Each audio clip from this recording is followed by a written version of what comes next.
Rutted Reviews, and today I'm going to be tackling a video review of one of the most requested movies for my channel ever, the 2001 movie Session 9. I'm finally going to do this one.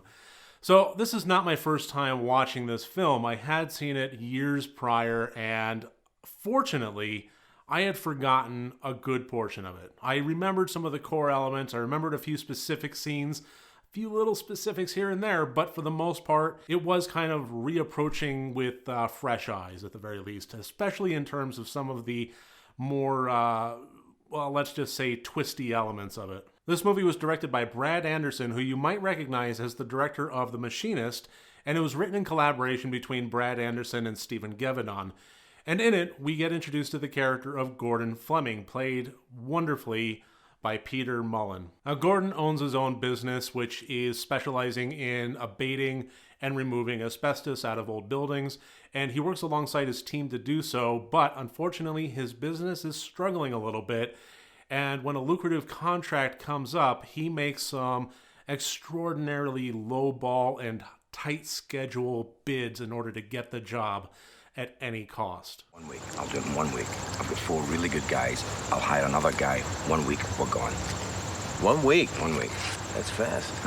I'm good for it. You know I'm good for it. And this particular job is removing the asbestos out of an old mental institution that is abandoned and is being sought after for rejuvenation and revitalization in terms of apartments and so on and so forth. That part kind of gets glossed over a bit, but the fact of the matter is they want to turn this building into something, and they can't make any inroads on it until the asbestos is removed. So, bidding out for cheap, a 3-week job, promising to do it in 1 week flat, they are very much under the gun, and things start going a little bit wrong when they encounter things in the asylum that they never expected to find. A long story short, I enjoyed this movie very, very much. I thought it was captivating. I thought it was creepy. I thought it had some good scare moments to it. This was a brooding and atmospheric horror movie that leveraged quality characters and a creepy environment to great effect, both in terms of creating tension and having engaging storytelling. And as far as those characters go, I do think that Peter Mullen playing Gordon really stole the show. He was the standout performance in it. One particular scene was something that really stuck in my memory as far as the first watching of this movie went years ago. I remember it vividly because honestly, when people talk about how horror is underappreciated in the world of cinema and talking about specifically acting roles and what do you think deserves an Oscar and so on, what was your example of a great performance, there's one particular scene in this movie in which Gordon is trying to make his way through the day. He's being asked questions. He's tackling something very difficult at home, something of his own making, but regardless, it is something that he's going through that's putting him through turmoil. Meanwhile, he's also having all this tension at work, and being the leader of this crew, he has to put on a brave face, lead them through, try and get this done in a week to get this company continuing on, just keep flying, as it were. And at one particular point, he's having a conversation with one of the younger members of the staff, and he's just trying to keep his shit together while also continuing on with a positive facade. And Peter Mullen's performance during this particular scene broke my heart. I want to let you know I'll bust my ass for you, okay? I know. So don't stress out, all right? So was that Aunt Wendy? How's she doing? She's good. She's tired, you know. It's when kids tire you sometimes. Yeah, no, I know. I think that it's something that was very identifiable. I know that I latched onto it very heavily. Lord knows, I think that we've all encountered those moments in our lives where we're just burdened by something.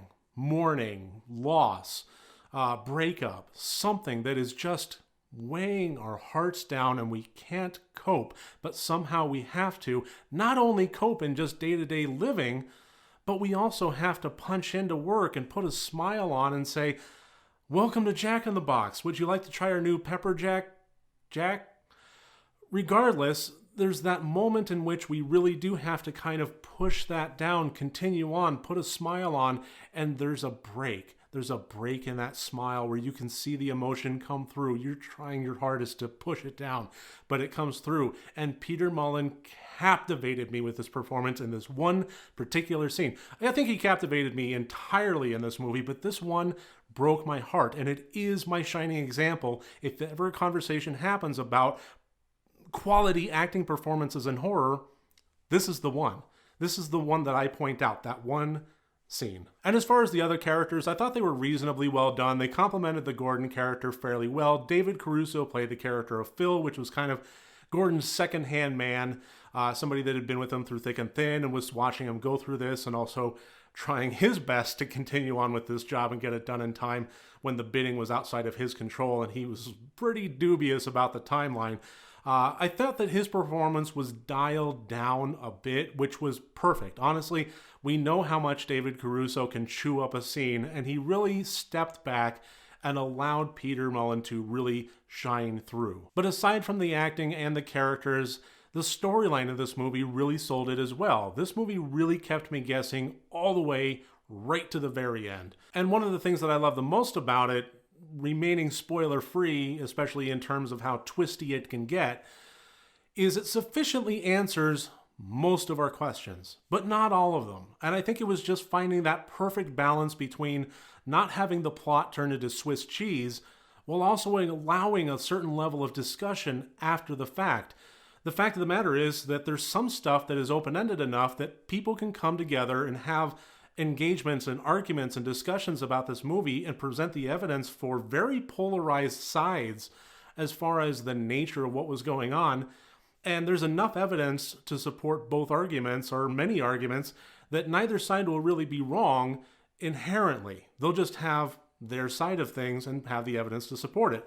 And that open-ended structure, I think, really allows for a lot of discussion to happen. And that's one of my favorite things about watching a horror movie, is talking about it with other people that have also seen it, weighing in with them, finding out what they thought about a particular scene. What do you think was going on? Well, here's what I think, and here's the stuff to back it up.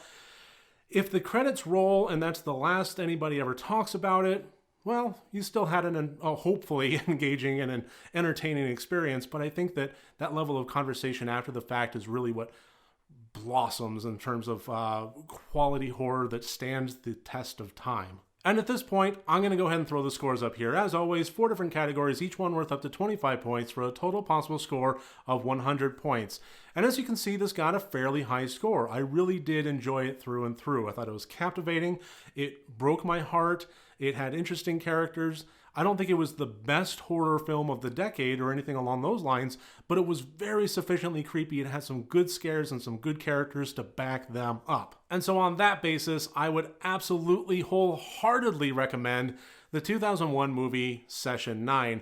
Not only would I recommend it, but honestly, for horror fans, I would say that this is one of those movies that almost becomes required viewing. It's iconic, it's quality, it's something that should be watched. So that should about do it. That's my review of Session 9. Thank you very much for requesting this one constantly, and thank you very much for watching this. It really means a lot to me. If you like this, please click like and subscribe. It really helps me out. And beyond that, remember, next time you want to watch a horror movie, first make sure that it's good and rotted.